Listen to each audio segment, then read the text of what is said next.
안녕하세요. 방금 소개받은 경희대학교 무역학과의 최영주입니다. 저는 코미라의 부회장을 맡고 있고요. 또 저희 경희대학교 내에 있는 미얀마 지역연구센터의 소장을 맡고 있습니다. 이렇게 또 이제 유튜브를 통해서 여러분을 이렇게 뵙게 돼가지고 또 정말 새로운 것 같습니다. 저희가 예상치 않았지만 원래는 오프라인에서 다 만나야지 되는데 이 코로나 바이러스 때문에 우리 세상이 많이 바뀌고 있습니다. 저도 맨날 이제 동영상으로 강의하느냐고 요새 아주 뭐라고 해야 되나요? 이제 새로운 세상에 있는데요. 아마 여기 계시는 보시는 많은 교수님들도 아마 비슷한 것을 경험하지 않을까 생각됩니다. 코로나 바이러스가 아마 우리 생활에 영향을 주는 것뿐만 아니라 사실 우리 경제에도 심각한 영향을 준다라고 모든 사람들이 얘기하고 있습니다. 저희 나라 같은 경우도 예전에 없었던 바로 그 정부의 지원들이 일어나게 되는데, 재난지원금이라고 해서 모든 사람들에게 그 재정을 나눠주는 그런 것도 하고 있고요. 또 많은 사람들이 또 많은 어려움을 겪고 있습니다. 아마 개도국에서도 아마 그런 비슷한 일이 일어날 거라고 생각이 되고 있고요. 그래서 미얀마도 분명하게 그런 일들이 일어나고 있습니다. 그래서 우리가 한국만 어려운 것이 아니라 미얀마도 더 어려울 거라는 생각이 들고요. 그리고 또 영향을 받고 있다고 생각됩니다. 그래서 제가 오늘 여러분들하고 같이 좀 생각해 보려고 하는 건요. 코로나 바이러스가 코비드-19이 미얀마 경제에 미친 영향에 대해서 좀 말씀을 좀 드리려고 합니다. 제가 아는 게 많아서 이런 주제를 하는 건 아니고요. 그냥 미얀마를 연구하는 사람으로서 분명히 전 세계에 충격이 왔는데 그 충격에 있어서 충격이 미얀마에는 어떻게 지금 일어나고 있는가라고 하는 부분에 대해서 같이 말씀을 드리려고 합니다. 목차를 좀 보겠습니다. 다음 페이지인데요. 우선은 미얀마에서 코비드-19이 발생한 현황을 좀 살펴볼 거고요. 그 다음에 그 코비드-19과 관련돼서 미얀마 정부의 대응 대책이 어떤 게 있는 것인가, 사회적 경제적 정책들에 대한 말씀을 좀 드릴 거고요. 그 다음에 이 코비드-19로 인해서 미얀마가 직접적으로 받았던 경제적 충격이 어떤 것인가, 그리고 그걸 통해서 어떤 영향이 있을 것인가, 좀 더 데이터가 있으면 이걸 분석하면 더 좋았을 텐데요. 그렇게까지는 못했고요. 논리적 부분으로 말씀드리도록 하겠습니다. 그리고 마지막으로 코비드-19 이후에 한국과 미얀마의 협력 방향이 어떻다. 이거는 사실 이제 좀 오픈되어 있는 건데 그냥 하나의 시사점 정도를 같이 이제 생각해 보도록 하겠습니다.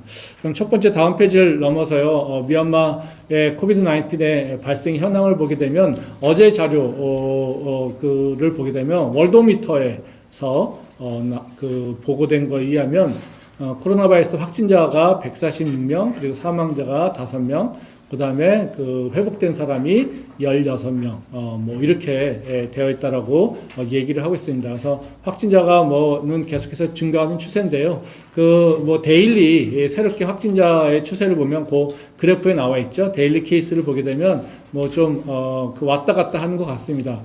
근데 이제 아쉽게도 사실은 이 코로나 바이러스에 관련된 이 리포트가 있음에도 불구하고 사실 많은 분들은 코로나 바이러스가 미얀마에 더 많은 케이스가 있을 것이다 라고 하는 얘기들도 많이 하십니다. 그거는 검진을 우리나라처럼 진단을 많이 하지 못하고 있고 또 보이지 않게 그러니까 요새는 보이지 않는 그런 조용한 전파자 이런 얘기를 하는데 이런 부분들이 많이 있지 않을까 이런 얘기들도 하고 계십니다. 그렇지만 저희가 그런 것들은 현장에서 또 현실에서 나온 여러 가지 의견들이지만 저희가 어쨌든 그 공식적인 데이터를 보게 되면 146명 정도라는 거죠. 이 정도 데이터 숫자라고 한다면 사실 코로나 바이러스가 미얀마에 심각하게 영향을 준다라고 얘기를 할 수 없을 것 같아요. 저희 요 정도 146명 정도쯤 되면은 저희가 이렇게 경제가 큰 영향이 있다, 이렇게 팬데믹이다, 이런 얘기까지 하지 않은 상태라는 거죠. 저희 나라에 비하면 상대적으로 굉장히 안정된 상태의 코로나 바이러스의 전파가 일어나고 있다라고 하는 것을 요 숫자만 가지고 볼 수 있습니다. 근데 이 코로나 바이러스의 인펙션에 의해서는 미얀마가 그렇게 큰 숫자가 없는데 그런데도 불구하고 사실 경제적으로는 굉장히 크게 영향을 미치고 있다는 것을 우리가 알 수 있습니다.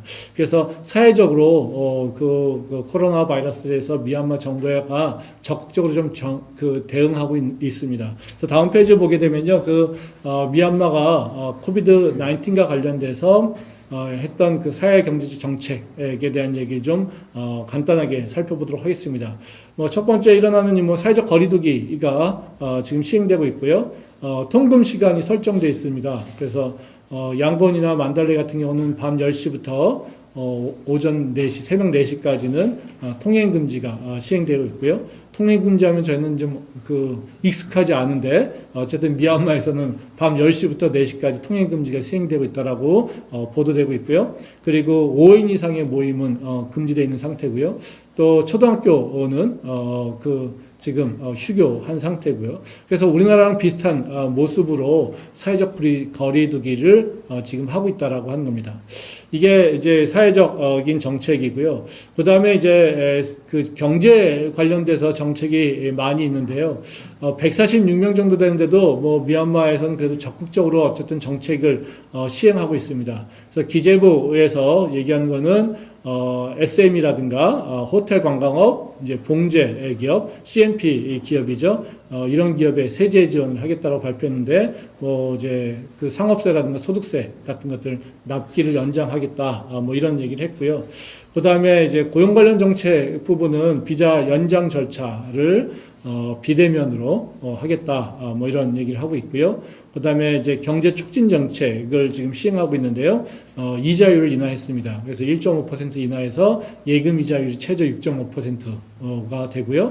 그 다음에 담보 이자율 같은 경우는 최고가 11.5%, 그 다음에 신용, 그러니까 무담보 대출입니다. 이건 14.5% 정도로 최고 이자율이 인하됐다는 거죠. 그래서 이런 걸로 보게 되면 미얀마 경제에서 위축이나 수축이, 경제 수축이 굉장히 많이 급하게 일어나고 있다라고 하는 것을 이 미얀마의 중앙은행이 반응하는 걸 보게 되면 우리가 예측할 수 있지 않을까 생각됩니다.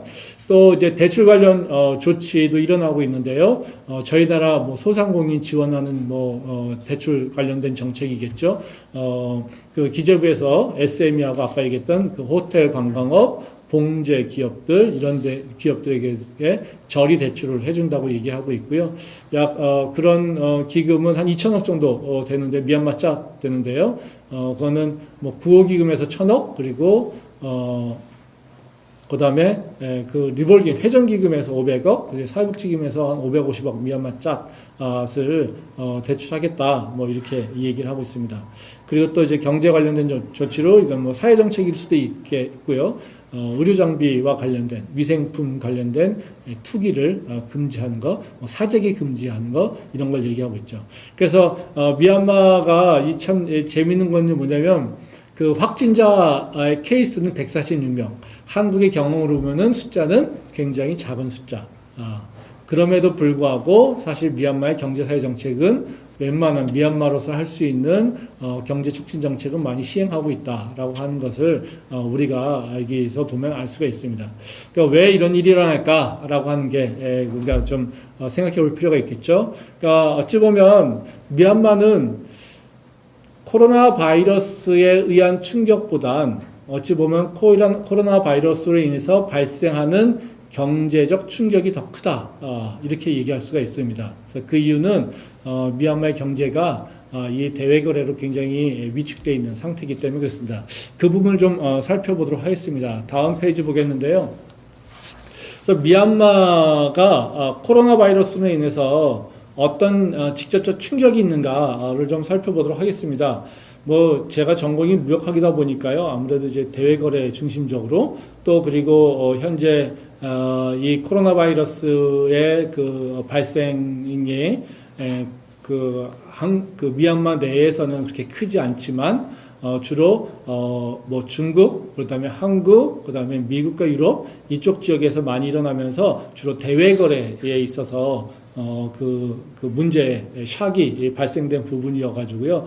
주로 제가 살펴본 것은 대외 거래 쪽에서의 충격, 그쪽을 좀 많이 살펴봤습니다. 우선은 대외무역이 확연하게 감소하고 있다는 것을 우리가 볼 수 있는데요. 코로나 바이러스 내에서 대외거래 위축된 거는 뭐 지금 현재 데이터가 잘 나오지 않기 때문에 볼 수는 없는데요. 가장 유사하게 나올 수 있는 데이터가 국경무역 데이터입니다. 그래서 국경무역 데이터를 작년 동기 비교해서 봤습니다. 그래서 2019년 10월 1일부터 2020년 4월 3일까지 데이터를 2018년과 2019년의 그 데이터를 비교해 보면 제가 그 선을 동그라미로 표시해 놨는데요. 중국 쪽에서의 중국의 국경무역 쪽에 그 수출이 굉장히 많이 감소했다는 것을 저희가 볼 수가 있습니다. 그래서 중국에서 국경무역에서 수출이 되게 많이 감소했다는 것을 알 수 있습니다. 그러니까 이게 4월까지 데이터니까요. 4월에 보고된 거라고 얘기할 수 있으니까 아마도 조금 덜 텐데 아마 중국이 코로나 바이러스는 가장 먼저 큰 충격을 받았다는 거죠. 그랬을 때 그로 인해서 미얀마에서는 바로 그 국경 쪽의 무역이 감소되는 현상들이 일어났다라고 하는 것을 보여주고 있습니다. 그래서 이것들이 아마 미얀마의 양곤보다는 저 북쪽에 있는 지역들에서의 공장이라든가 이쪽에 그 경제가 좀 영향을 받지 않았을까 이런 생각을 합니다. 다음 페이지 보겠는데요. 두 번째 미얀마가 받는 충격은 뭐냐면요. 해외 관광객이 감소한다라는 겁니다. 그래서 이라와디라고 하는 미디어가 발표된 걸로 보게 되면요. 미얀마의 관광 유입액이 약 코로나 바이러스에서 한 50% 급감할 거로 예상하고 있습니다. 특히 이 문제는 뭐냐면요. 이 코로나 바이러스가 발생한 게 1월이어가지고, 중국에서 오는 관광객이 대거 감소했다는 거죠. 그러니까 이 중국의 미얀마 유입 관광객의 전체 한 25% 정도가 중국에서 오게 되는데 거기가 거의 스톱돼 있다는 상태고요.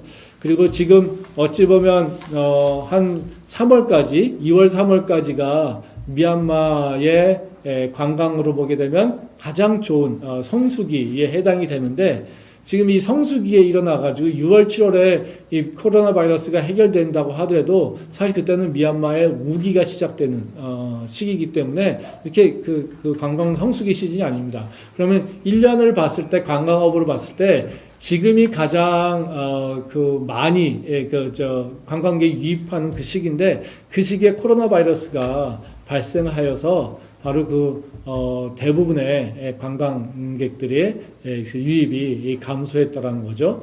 그래서 그 1년 단위로 친다 하더라도 동기간 1, 2월 달, 3월까지 일어난다 하더라도 아마도 그 충격은 관광업 같은 경우는 더 심각하게 영향을 받고 있지 않을까 이런 생각을 합니다. 그래서 해외 관광객 감소가 미얀마에서는 큰 충격으로 지금 다가오고 있습니다.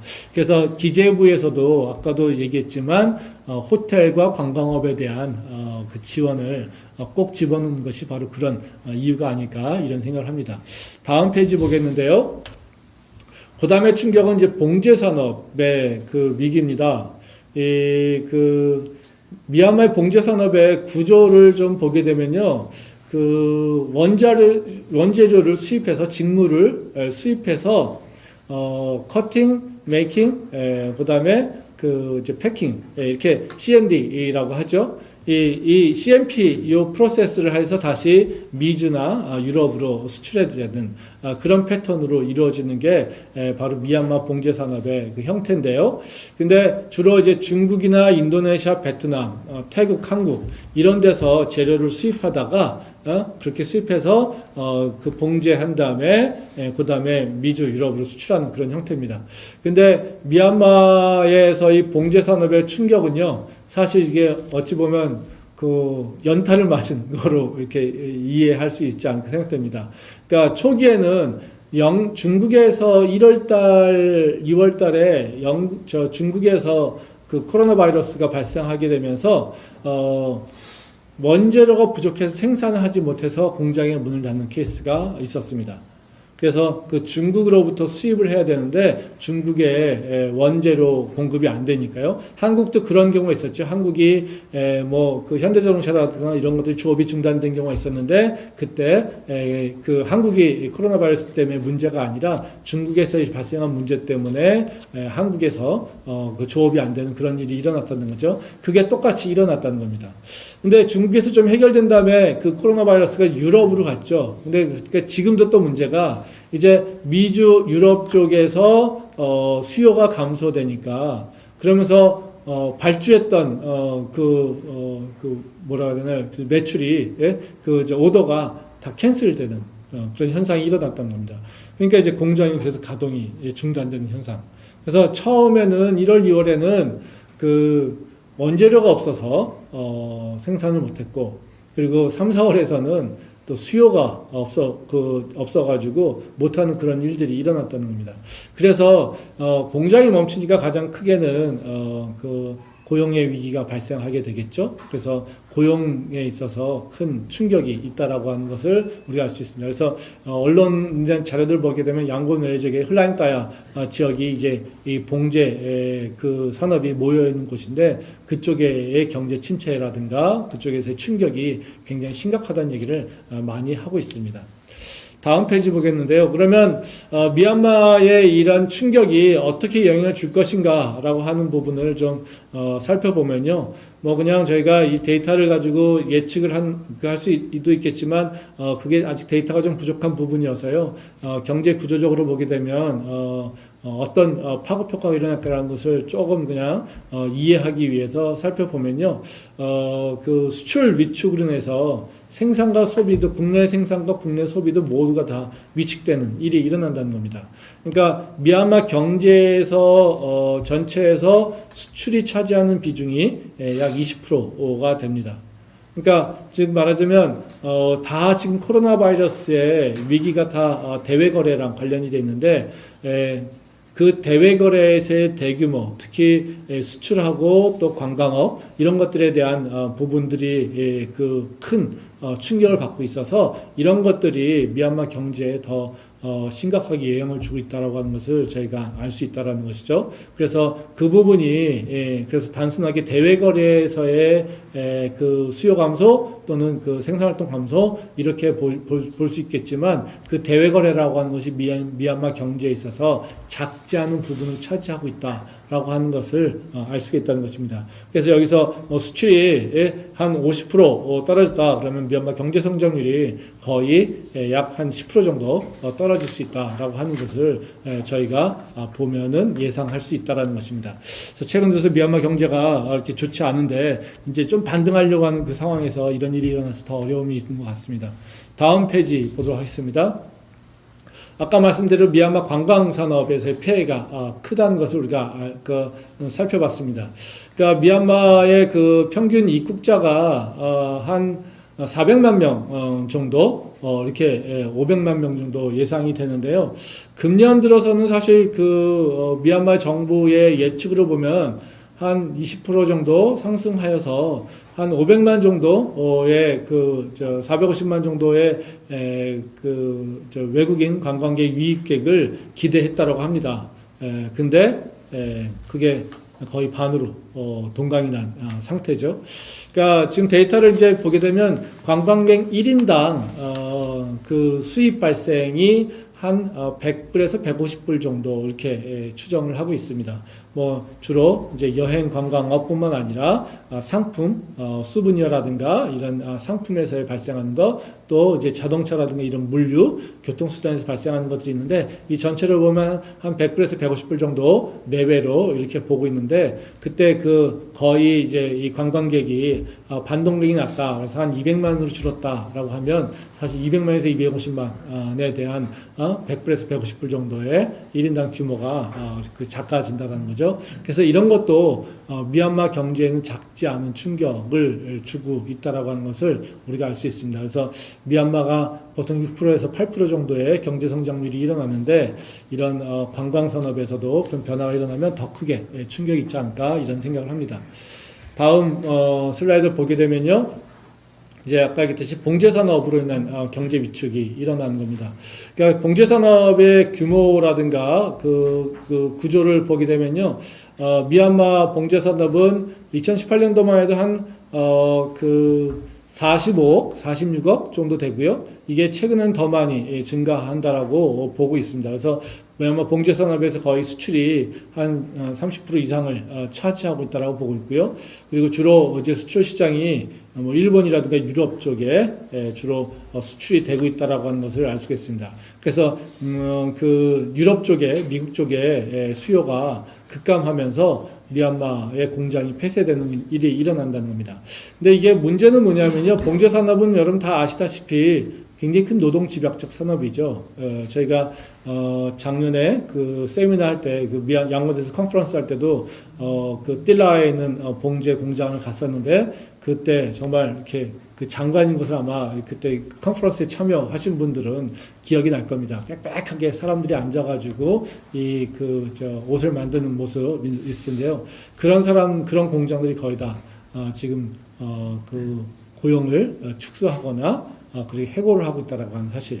그러니까 이런 사람들이 오히려 더 크게 지금 영향을 받고 있다라고 하는 것을 알 수가 있습니다. 그러면 다음 슬라이드 보면요, 이걸 조금 이제 전체적으로 보게 되면요, 문제는 뭐냐면 봤듯이 미얀마의 그 코로나 바이러스에서 발생하는 직접적 충격은 수출이 감소하고 특히 이제 관광 산업에서의 축소, 그리고 봉제 산업에서의 위기, 이런 부분들이 있습니다. 그래서 이것들이 국내에서 실업이라든가 국내 경제의 그 다이나믹을 잃어버리는 그런 일이 일어나서 결국에는 경제 성장이 악화될 것이라고 기대가 되는데요. 근데 문제는 뭐냐면요, 그 앞부분에서도 얘기했지만 미얀마가 아직까지 경기 부양 능력이 이렇게 있지 않다는 겁니다. 그러니까 적극적으로 재정 정책을 수행할 수 있는 그런 능력이 되지 않는다라는 거죠. 그래서 한국 같은 경우에는 경제가 위축되면서 적극적으로 지금 재정 정책 하겠다라고 지금 얘기를 하고 있는데, 미얀마는 그럴 만한 여유가 되지도 않고요. 또 이제 고용이 위기가 되는데, 이 고용 부분에 있어서도 뭐 저희처럼 사회보장제도가 있는 상태도 아니어서요, 이 빈곤이 더 심화될 거라고 지금 예상을 하고 있습니다. 그래서 이런 것들도 지금 거의 무방비 상태로 지금 충격을 받고 있고요. 그래서 빈곤이 더 확대될 것으로 생각하고 있다는 겁니다. 그래서 이런 것들이 앞으로 이제 취약계층에 대한 보호가 필요한 정책이 아닐까, 이런 생각을 하고 있습니다. 그래서 이걸로 보게 되면 미얀마 같은 경우는 아직까지 위기를 관리할 수 있는 능력이 많지 않고, 또 그럼으로 인해서 특히 이제 대외 의존도가 높아진 상태에서 글로벌 경제에서의 어떤 큰 변화, 그런 위기가 왔을 때 미얀마 경제에도 심각하게 영향을 받을 수 있다라고 하는 것, 이것을 우리가 이 코로나 바이러스를 통해서 분명하게 이제 경험할 수 있는 거 아닐까. 그래서 미얀마뿐만 아니라 이런 것들은 개발도상 국가들에서 동일하게 일어나는 일이어서 저희 같이 이제는 대외 거래나 해외 투자를 하는 그런 국가 입장에서는 조금 이런 부분을 좀 저희가 기억해야 되지 않을까 생각됩니다. 마지막 슬라이드를 보게 되면요, 코비드-19 이후에 한국과 미얀마의 협력 방향이라고 해서 말씀을 드렸는데요. 한 가지인데 사실은 이제 고민을 좀 많이 했었는데 협력 방향이 쉽지 않더라고요. 마스크 나눠주는 거, 의료 위생 나눠주는 거, 이런 것들 기업들이 하고 있는데 그런 것을 얘기하는 거는 여기서는 의미 없을 거라는 생각이 들고요. 그래서 이제 보다가 보니까 하나 저한테 인상 깊게 다가왔던 것이 코로나 바이러스 내에서 미얀마의 봉제 산업의 위기가 오니까 그 미얀마 봉제 산업을 지원하기 위해서 EU가 지원을 했다는 겁니다. 그래서 500만 유로를 미얀마의 그 가먼트 산업, 그 봉제 산업에 그 지원을 했다는 거고요. 주로 이제 미얀마의 실직자들, 그래서 1인당 평균 한 7만 5천자 월로 3개월간 지급한다고 얘기하고 있고요. 그래서 한 3만 명에서 8만 명 정도를 지원할 거로 얘기하고 있고요. 그리고 불법적인 계약으로 파기된 것, 즉 말하자면 원래는 납품 계약이 있었는데 그 납품 계약을 그냥 일방적으로 파기당해서 보호받지 못하는 경우에 노동자들, 그런 노동자들은 이제 12만 5천자 정도 현금 지원하고 있고요. 그리고, 그런 기업들이 어려워서 고용 유지를 하는, 기업들 같은 경우에는, 노동자들에게 현금을 지급하는, 뭐 생활안전지원금 같은 형태겠죠. 이런 것들을 지원하고 있다는 것입니다. EU가 자기네 나라도 아닌 미얀마에다가 이런 봉제 산업을 위해서 지원을 하고 있다는 것은 좀 인상적이지 않을까라는 생각이 좀 들고요. 뭐 그런 이유가 사실은 EU가 해외 투자를 할 때 투자보호 협정을 미얀마랑 체결을 했고요. 그리고 그 투자를 할 때도 노동인권 이니셔티브를 서로 이제 협약을 맺고 있다는 겁니다. 그래서 EU가 이제 그 미얀마의 기본적인 노동권 및 또 그런 관행을 장려하는 이니셔티브를 참여해서 미얀마 노동자의 기본권을 증진하고 또 미얀마에서 이를 통해서 비즈니스 기회를 창출하는 그런 일을 하겠다라고 참여하고 있다는 것입니다. 그래서 이걸 보게 되면 이 EU가 미얀마를 대하는 태도라든가 또 개발도상국하고 투자하고 협력하는 그런 모습들이 우리가 좀 다시 한번 살펴봐야 되지 않을까. 그래서 개발도상국 같은 경우는 굉장히 취약한 상태에 있고요. 그리고 개발도상국 같은 경우는 글로벌 경제 위기가 왔을 때 그 충격을 받아들일 수 있는 그런 역량도 적고요. 그렇기 때문에 그런 상황에서 우리도 이제는 뭔가 기여를 할 수 있는 방법으로 그 투자라든가 또는 국제 투자 협약 같은 것들을 또는 국제사회에서의 역할들을 함께 해야 되지 않을까 뭐 이런 생각을 좀 해봤습니다. 그래서 저희가 단순하게 그냥 뭐라고 해야 될까요? 뭐 그냥 돈을 벌기 위해서 투자한다기보다 미얀마 또는 개발도상국가들과 같이 그 경제적 파트너십을 어떻게 하면 가져갈 수 있을까라고 하는 것도 이 위기 상황 가운데서도 우리가 예상치 않았던 것들을 경험해 보면서 우리의 생각도 좀 커지는 그런 모습으로 가는 것이 위기를 지혜롭게 극복하는 거 아닐까 이런 생각을 해봤습니다. 그래서 저도 잘 모르는 내용이고요. 한번 이슈를 한번 따라보고 미얀마의 그 상황을 좀 살펴보면서 봐야겠다라고 하는 모습으로 좀 미진하지만 그냥 저희가 갖고 있는 정보를 나눠 봤다고 생각하시면 될 것 같습니다. 그래서 경청해 주셔서 감사하고요. 이것으로 제 발표를 모두 마치도록 하겠습니다. 고맙습니다.